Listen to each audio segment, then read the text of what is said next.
ওং হিরিং হ্রং নীলকণ্ঠায় ভগবতে রুদ্রায় নমঃ শিবায়। আমি জ্যোতিষী শ্রী শীতল কুমার। আজকের বিষয় মকর রাশিফল ফেব্রুয়ারি 2025। তো আজকের বিষয় শুরু করার আগে আমি আবারও আপনাদের মনে করে দিতে চাই, আমার বিষয়গুলো বা ভিডিওগুলো সুন্দরভাবে আপডেট পাওয়ার জন্য অবশ্যই সাবস্ক্রাইব করে দেবেন এবং ভালো লাগলে লাইক ও শেয়ার করে দেবেন। তো আজকের বিষয় মকর রাশিফল ফেব্রুয়ারি 2025 এবং সবার প্রথমে আমরা এই রাশির জাতক বা জাতিকাদের শরীর স্বাস্থ্য নিয়ে আলোচনা করব। তারপরে আমরা এডুকেশন বা পড়াশোনা, তারপর প্রেম প্রণয় সম্পর্ক, তারপর দাম্পত্য রিলেশন, ব্যবসা বাণিজ্য, ভাগ্য, কর্ম বা চাকরি বাকরি, এই সমস্ত ব্যাপার নিয়ে আলোচনা করব। এবং টোটাল আলোচনাটাই কিন্তু আমরা করব গোচর ভিত্তিক, অর্থাৎ বর্তমান সময় গ্রহের পজিশনের ওপরে ডিপেন্ড করে আমরা আলোচনা করব। তো সেই ক্ষেত্রে সবার প্রথমে আমরা বর্তমান সময় গ্রহের পজিশনগুলো জেনে নেব। সেই ক্ষেত্রে মকর রাশিকে ফার্স্ট হাউস হলে ফার্স্ট হাউসে রবি এবং বুধ, সেকেন্ড হাউসে শনি অবস্থান করছে এবং সেকেন্ড হাউসে রবি 12 তারিখে প্রবেশ করবে, বুধ 11 তারিখে প্রবেশ করবে। থার্ড হাউসে শুক্র রাহু অবস্থান করছে, ফিফথ হাউসে বৃহস্পতি, সিক্সথ হাউসে মঙ্গল, নাইন্থ হাউসে কেতু অবস্থান করছে। এই হচ্ছে মকর রাশির জাতক বা জাতিকাদের ফেব্রুয়ারি মাসে গ্রহের পজিশন। তো সবার প্রথমে আমরা এই রাশির জাতক জাতিকাদের শরীর স্বাস্থ্য নিয়ে আলোচনা করব। সেই ক্ষেত্রে শরীর স্বাস্থ্য দেখুন, আমরা ফার্স্ট হাউস থেকে বিচার করি। ফার্স্ট হাউসের লর্ডকে, ফার্স্ট হাউসের লর্ড কিন্তু শনি, সেই শনি সেকেন্ড হাউসে অবস্থান করছে। তো সেই দিক থেকে বলা যায় শনি নিজস্ব ঘরে অবস্থান করছে। তো শরীর স্বাস্থ্য কিন্তু যথেষ্ট ভালো থাকবে, আশা করা যায় সেরকম বড় কোনো সিরিয়াস সমস্যা নেই। তবে অষ্টমপতি রবি কিন্তু ফার্স্ট হাউসে অবস্থান করছে। যেহেতু অষ্টম কারক গ্রহ, অষ্টম যেহেতু অতটা ভালো না, সেহেতু একটু হেডেক, একটু অর্থাৎ মাথা যন্ত্রণা, হ্যাঁ, তো এই ধরনের টুকটাক সমস্যা কিন্তু দেখা দিতে পারে। তাছাড়া ওভারঅল দেখতে গেলে যে শরীর স্বাস্থ্য ভালো থাকবে। তো যাই হোক, এরপরে আমরা এই রাশির জাতক বা জাতিকাদের এডুকেশন বা পড়াশোনা ব্যাপারটা নিয়ে আলোচনা করব। সেই ক্ষেত্রে দেখুন, ফিফথ হাউস থেকে আমরা পড়াশোনার বিচার করি। সেই ক্ষেত্রে ফিফথ হাউসের লর্ডকে, ফিফথ হাউসের লর্ড কিন্তু শুক্র, সেই শুক্র থার্ড হাউসে রাহুযুক্ত হয়ে অবস্থিত। শুক্র এখানে কিন্তু তুঙ্গ বা উচ্চ হয়ে অবস্থিত। তা উচ্চ গ্রহ সবসময় দেখবেন পজিটিভ রেজাল্ট দেয়, ভালো রেজাল্ট দেয়। তার মানে পড়াশোনা পারপাস আপনি কিন্তু ছোটোখাটো কোথাও একটু ট্যুর করতে পারেন। দেখা গেল যে কোথাও একটু, মানে খুব দূরে না, কাছাকাছি দূরত্বের মধ্যে গেলেন, সেখানে গিয়ে হয়তো পড়াশোনা পারপাসই গেলেন, কোনো এক্সাম থাকলো সেটা হয়তো একটুখানি দূরে গেলেন, হ্যাঁ। তো ওভারঅল পড়াশোনার পারপাস কিন্তু ভালো হওয়ারই যোগ রয়েছে এবং অ্যাডমিশান থাকলে সেটাও ভালো হতে পারে, বা যদি কোনো এক্সাম থাকে সেটাও কিন্তু ভালো হতে পারে। তবে রাহুযুক্ত থাকার জন্য মাঝে মধ্যে কিন্তু কনসেন্ট্রেশনের অভাব হতে পারে, কিন্তু সমস্যা নেই।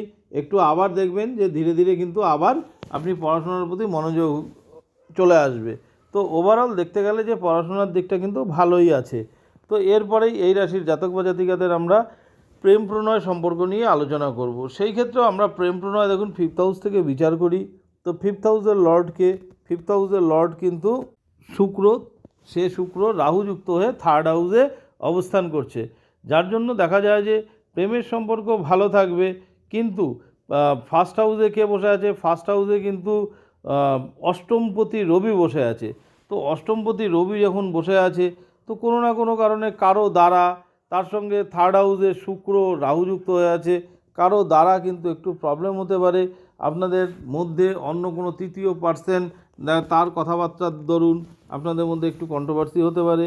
কিন্তু রবি কিন্তু 12 তারিখে সেকেন্ড হাউসে প্রবেশ করবে, তখন থেকে কিন্তু আবার তুলনামূলকভাবে আপনাদের মধ্যে রিলেশন ভালো হবে।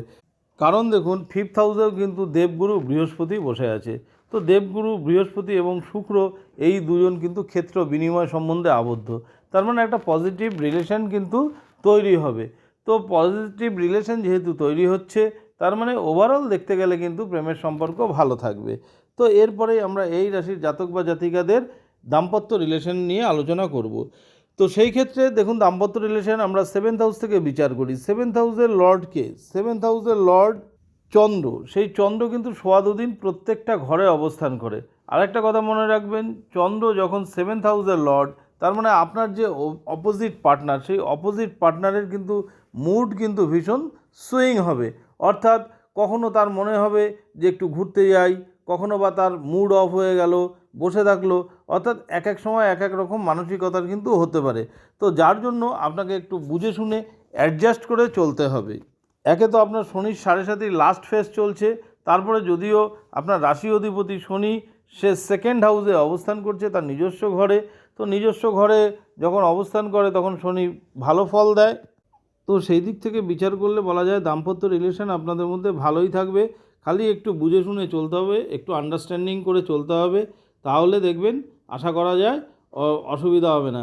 খালি একটু আপনার যে অপোজিট পার্টনার তার একটু মুডটা বুঝে আপনাকে কথাবার্তা বলতে হবে বা চলতে হবে, তাহলে আশা করা যায় যে সমস্যা হবে না।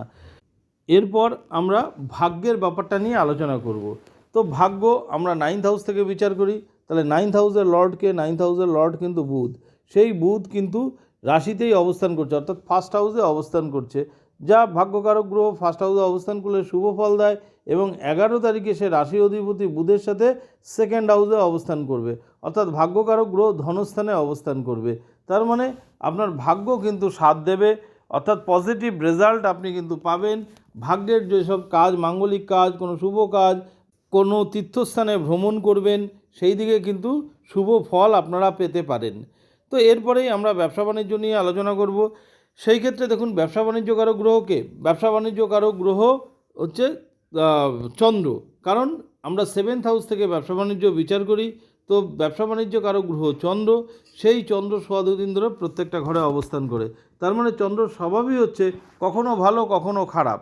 তার মানে কখনো ব্যবসা বাণিজ্যে ভালো রেজাল্ট দেবে, কখনো ব্যবসা বাণিজ্যে খারাপ রেজাল্ট দেবে। তবে এই ক্ষেত্রে যেহেতু ভাগ্য আপনাকে সাথ দিচ্ছে এবং ইন জেনারেল ব্যবসা বাণিজ্য কারক গ্রহ বুধ 11 তারিখের আগে পর্যন্ত থাকছে ফার্স্ট হাউসে এবং 11 তারিখের পর থেকে সে সেকেন্ড হাউসে অর্থাৎ ধনস্থানে প্রবেশ করবে, যার জন্য ভাগ্য আপনাকে সাথ দিচ্ছে বা ডেলি ইনকামেরও বৃদ্ধি পাচ্ছে। তো ডেলি ইনকামের বৃদ্ধি পাচ্ছে, ভাগ্য আপনাকে সাথ দিচ্ছে, তো আপনি কিন্তু নিশ্চিন্ত মনে ব্যবসা বাণিজ্য করতে পারেন। ব্যবসায় কিন্তু উন্নতির যোগ আছে বা নতুন কোনো ব্যবসা আপনি স্টার্টও কিন্তু করতে পারেন। তো যাই হোক, এরপরে আমরা এই রাশির জাতিকাদের কর্ম বা চাকরি বাকরির ব্যাপারটা নিয়ে আলোচনা করব। সেই ক্ষেত্রে কর্ম বা চাকরি বাকরি আমরা 10th হাউস থেকে বিচার করি। তাহলে 10th হাউসের লর্ডকে, 10th হাউসের লর্ড হচ্ছে শুক্র, সেই শুক্র কিন্তু তুঙ্গ বা উচ্চ হয়ে 3rd হাউসে অবস্থান করছে। তো যখন উচ্চ হয়ে 3rd হাউসে অবস্থান করছে, সঙ্গে কিন্তু রাহু যুক্ত হয়ে অবস্থান করছে এবং ভাগ্য আপনাকে সাথ দিচ্ছে। তো সেই দিক থেকে বলা যায় চাকরি বাকরির ক্ষেত্রে কিন্তু আশা করা যায় সেরকম কোনো অসুবিধা নেই।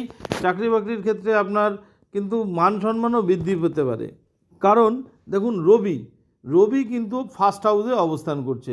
তো রবি যদি ফার্স্ট হাউসে অবস্থান করে অবশ্যই মান সম্মান বা কিন্তু যশ ভাগ্য বৃদ্ধি করে। তার সঙ্গে রবি বুধের কম্বিনেশন রয়েছে। রবি এবং বুধ হচ্ছে ভাগ্যকারক গ্রহ। তো যেহেতু ভাগ্যকারক গ্রহের সঙ্গে রবির কম্বিনেশন, একটা বুধাদিত্য যোগ তৈরি হয়েছে। তো কর্মক্ষেত্রে আপনার নাম যশ বৃদ্ধি হতে পারে বা যারা নতুন জব চেষ্টা করছেন তারাও ট্রাই করতে পারেন, সেই ক্ষেত্রেও কিন্তু আপনাদের সাকসেস হওয়ার সম্ভাবনা বেশি। তার সঙ্গে শুক্র যেহেতু 3rd হাউসে অবস্থান করছে এবং তুঙ্গ হয়ে অবস্থান করছে, আপনার ছোটোখাটো জায়গায় কিন্তু একটু দূরে দেখা গেল আপনার প্রমোশন নিয়ে আপনি ট্রান্সফার হলেন, সেই যোগটাও কিন্তু রয়েছে, অর্থাৎ আপনার প্রমোশনও কিন্তু হতে পারে। তো যাই হোক, এটি বেসিক্যালি গোচরজনিত ফলাফল, অর্থাৎ বর্তমান সময় গ্রহের পজিশনের ওপরে ডিপেন্ড করে কিন্তু আলোচনা। তো আরও ভালো প্রেডিকশানের জন্য অবশ্যই আমাদের যে জন্মকালীন সময় আছে, ডেট অফ বার্থ আছে, তা দিয়ে যে ছক তৈরি করা হয় সেই ছকের সঙ্গে এই গোচরজনিত ফলাফল কম্বাইন করা দরকার এবং জন্মকালীন ছকে কোন গ্রহের দশা চলছে সেটাও কিন্তু ফলো করা দরকার, তাহলে কিন্তু সেই প্রেডিকশান কিন্তু আরও ভালো হবে। তো অবশ্যই আপনারা এই ফেব্রুয়ারি মাসে এই রাশির জাতক বা জাতিকারা হনুমান চল্লিশা পাঠ করতে পারেন, তাহলে কিন্তু তুলনামূলকভাবে আরও শুভ ফল প্রাপ্ত হবে। তো যাই হোক, আমি আগেও বলেছি আবারও বলছি, আমার বিষয়গুলো বা ভিডিওগুলো সুন্দরভাবে আপডেট পাওয়ার জন্য অবশ্যই সাবস্ক্রাইব করে দেবেন এবং ভালো লাগলে লাইক ও শেয়ার করে দেবেন। আবার আগামী দিনে নতুন ভিডিও নিয়ে আপনাদের সামনে উপস্থিত হব। ধন্যবাদ।